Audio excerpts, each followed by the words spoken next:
Hello everyone, welcome back to the channel. Great to have you here. Now today I thought, after making those platters in the previous couple of videos, we'd talk about how to display them. Now everyone has got their own opinion and everyone has got their likes and dislikes. For me, a pet hate of mine is to go to a stand that a sculptor or wood turner or woodworker is got up at a show and everything's kind of at one level. So, you know, maybe they got a table out with the dreaded white bed sheet or something on it, and they've got some boxes underneath it to just give things a little bit of balance. But their plates and platters are all on those plate stands or leant against a box that's under the sheet, or even not under the sheet as the case may be. I really don't like that. Now, that's not to say it's wrong, it's just not my way of doing things. I like to make things that are ready to display in the customer's home.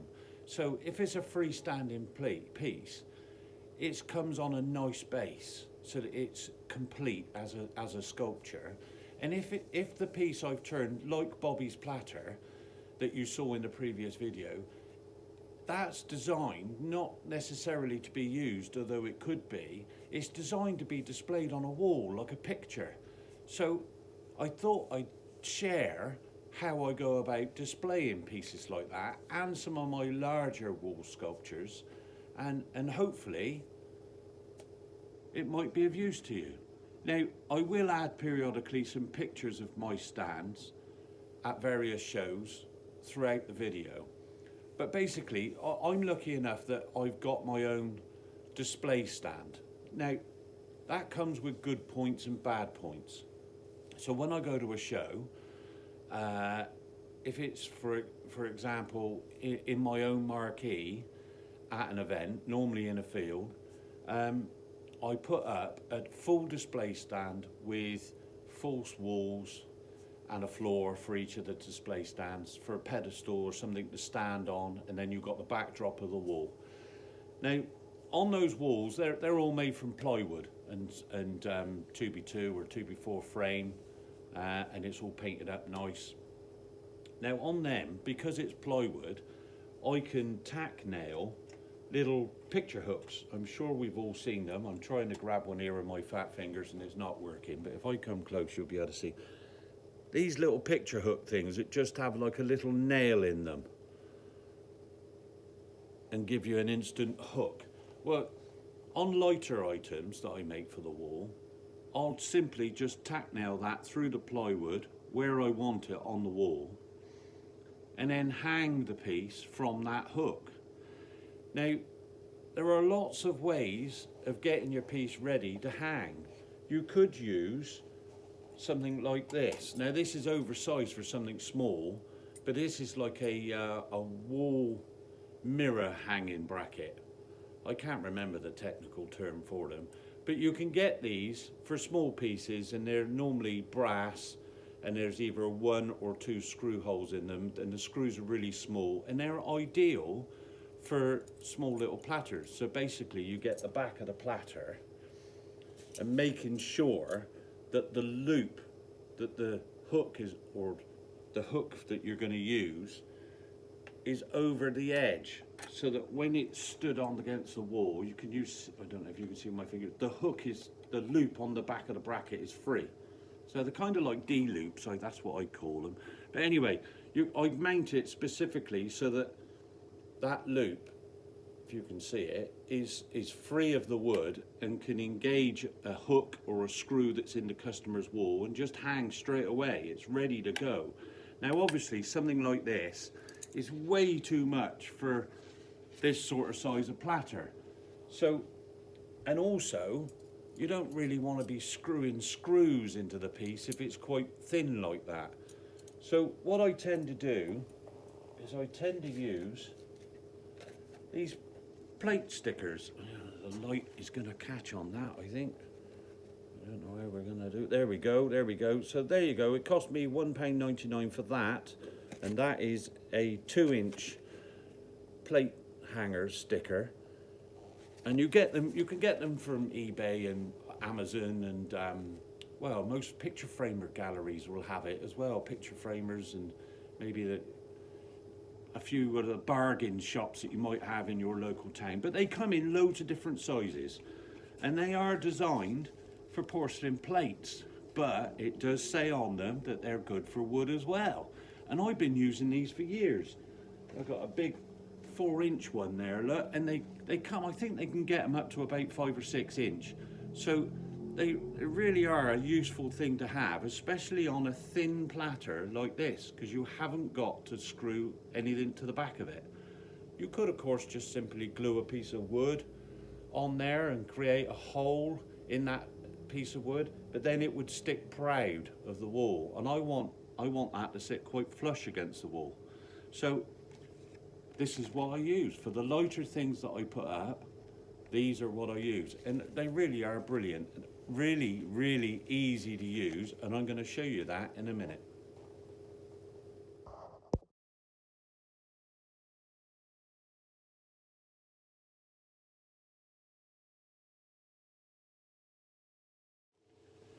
So, orientation of the piece you're going to hang. This is just the way I do it. There's no right or wrong way. You got to do what you think looks best for the piece that you've made. What I found is, if I get the piece looking with its back to me, and I hold it like that, just with a finger and thumb, I can see that there it's going to be quite balanced. If I was to try and do it round here and hold my finger up like that, it might move as it's swaying a little bit. Look, it wants to go because there's more weight one side. So you've got to get the balance right. So I reckon I like it like there. It's quite balanced there. So with keeping your finger and thumb in a similar sort of place, turn it round to see what it looks like.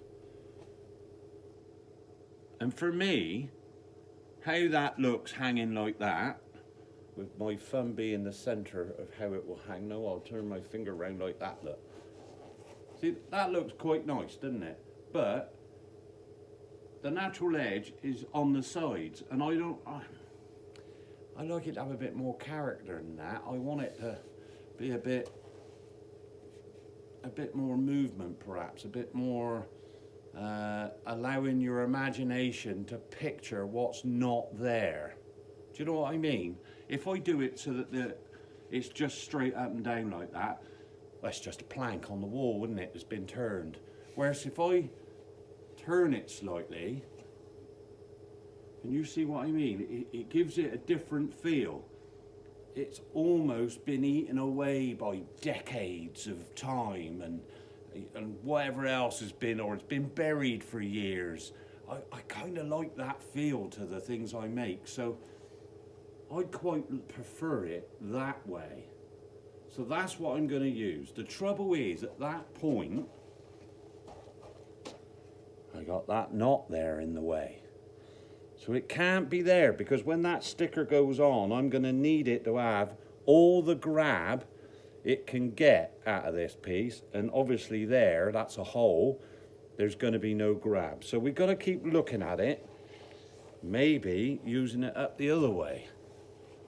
What do you reckon? Maybe that's the way. Maybe that is the way to go. I quite like that. Looking at the camera as I am, I quite like the look of that. And the back of it is nice there. There's no knot.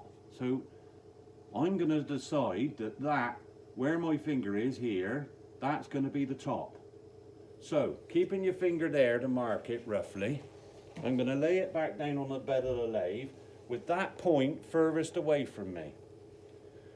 Now, on this piece, I'm going to use a 3-inch sticky pad. Let's read what it says. 3-inch is for plates up to 8 inches. Well, it's a bit more than 8 inches. But on one of the backs of the other ones, it does say, here we go, for 3-inch stickers, the maximum weight is 1.36 kilograms. Although it does say 8-inch diameter as well, I'm not too worried about that. It's the weight I gotta consider. So 1.36 kilograms. Now, I don't have scales, but holding that up, I don't think that's a kilo. It ain't far off it, but I don't think that's a kilo. So I'm comfortable that this 3-inch sticker is gonna hold this long term.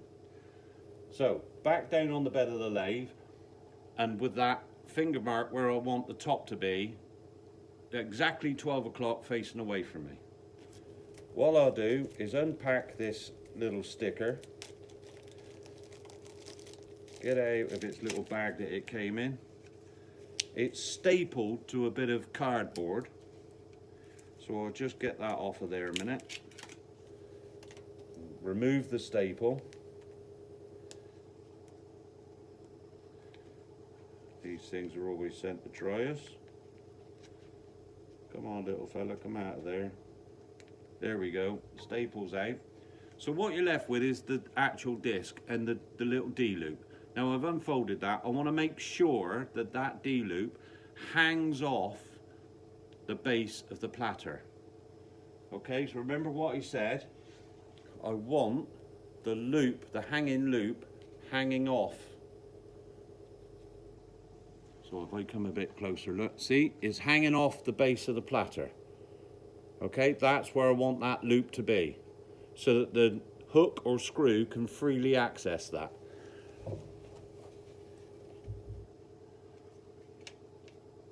Right, so we're set up, ready to go. All right, I'm going to move the camera so that you can actually see what I'm going to do and how I fit it.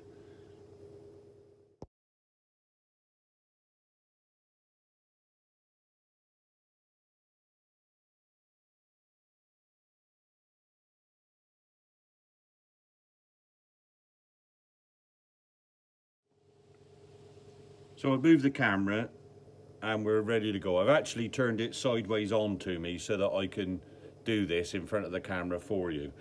But I know that when I take this off in a minute to get the glue ready, the D-loop is roughly in line with that knot there. So I know I'm roughly in the right area. So what I'm going to do is take the pad off, the sticky pad off. You've got to activate the glue on these, and the way to do that is with a bit of normal tap water. So I've got a cup of water here, and I'm just going to get my fingers wet and just, you only want a little bit of water. Just want to stir it around, rub it in.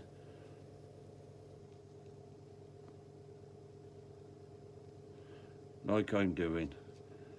And when it's ready to go, it will start becoming a bit opaque. It's already getting a bit sticky actually.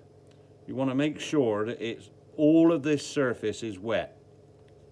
And you don't want too much water on there. It was just literally dip my 2 fingers into the cup of water, and that is enough to start activating this glue. So now I'm going to be a typical bloke and wipe my fingers in my trousers. That'll please the missus. Line up where I want it to be. And stick it in place. Now, you got to push down all over so that it grabs it. And what I'm going to do then is this cup of water that I had just to hand, I'm going to sit that on top of it just to give it a bit of weight. Just move it around a little bit, give it a bit, push down a little bit. Now I'm going to leave that to dry overnight before I even attempt to hang it. But as you can see, it's done. The loop is hanging over the edge of the base of the piece, so that's perfect. And I'm about in line with that knot that I mentioned earlier. So this piece now, as I said, is going to be left to set and dry overnight before I test hang it with that cup of water in place. And that is pretty much it. No matter how big the pads you do, you know, on what sort of size of platter. Bobby's platter, that one is about 31 inch in diameter. So I'll make sure I'd use a 4 or 5 inch sticky pad on that one, a bit bigger that one will be, because it's not as big as this one isn't as big. I can use a smaller one. So, and that's pretty much how I do it. This will sit flat against my staging.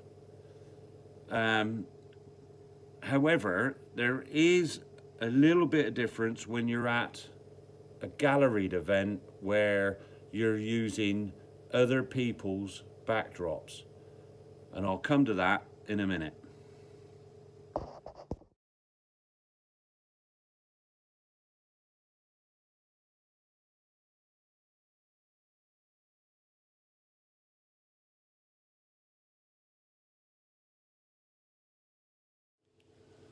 So we've gone through how I hang on my own stands. Very simply, just the light stuff, just picture hook straight in the plywood wall that I've created, and these light pieces hang straight on that. So what do I do when I go to a show and I can't do that? Now, some shows that I go to, the organisers will provide you with a shell scheme or their own setup of false walls for your area of pitch that you've paid for. In those cases, they're often covered in a carpet or a cloth to make them look nice. Sometimes they're painted, but more often than not, they've got a material on them. And you can't drill in or nail in to fix things to those walls. So the way around that is to use butcher's hooks. Now, butcher's hooks, you can get them from eBay, Amazon, your local bargain shop or hardware shop. And they're simple things. I've got loads of them, all different sizes and thicknesses, so that I can hang all different types of things at all different weights off that wall. They do normally prefer the ones without the pointed end, so that the point doesn't sit or pierce the material or carpet that is covering the shell scheme. And I understand that, because they want to reuse this shell scheme at every show they go to that year, possibly the next year. So I get that. So what I simply do is just put a butcher's hook over the top of the wall, or sat on the top of the wall like that. And I got these wires made for me, and I got them in different lengths. And it's I'm very fortunate here in the yard. We've got a lifting crane guy, engineer type thingy blokey, and he's made these for me. It's braided wire, far in excess of what I'm ever going to lift with it, or hang with it, or hold up with it. It's really strong stuff. He put a loop on with a clamp at either end, and basically with that butcher's hook on the wall, on the top of the shell scheme wall, I loop that on, and then depending on what it is I'm hanging, I'll either use a double-ended carabiner like I've got on there. Doesn't matter really what size it is when you're looking at something that's not a kilo. You obviously got to think about weight. If it's a lot more than a kilo, you're going to have to get a different type of carabiner, and possibly use a heavier grade butcher's hook as well, or if not, multiple butcher's hooks on the wall where you're hanging. Anyway, that piece will go on there, and then that carabiner will clip on to the D-loop on the back of the piece. Now, it's not going to sit flush like it would on my display walls, but you're at a temporary display, people will understand that and get the fact that you can't have it perfect. That's what I do. Sometimes I won't use the carabiner, or I'll go for a smaller butcher's hook, something down here. If I've got space behind the piece, if it's a deeper vessel, or if I've carved the back so that I can have the space for a butcher's hook, that's what I shall have, and it'll just sit sideways on behind it. But again, because of the loop and all the metal work, it will sit proud. And you may have to think, if you're in a windy situation, that you're going to have to stick on some pads or something so that it's not pivoted and moves around.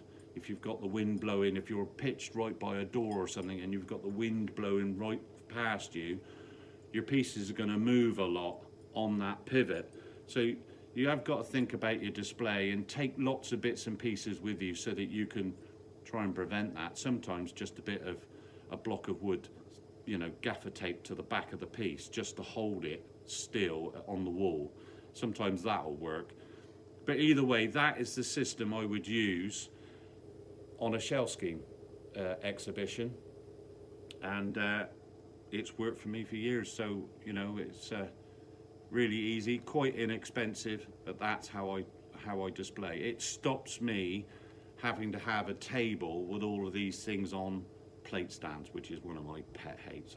I can't stand it. I don't mind the odd one or two, but the best way for a customer to imagine that piece in their home is to see it where it's designed to go.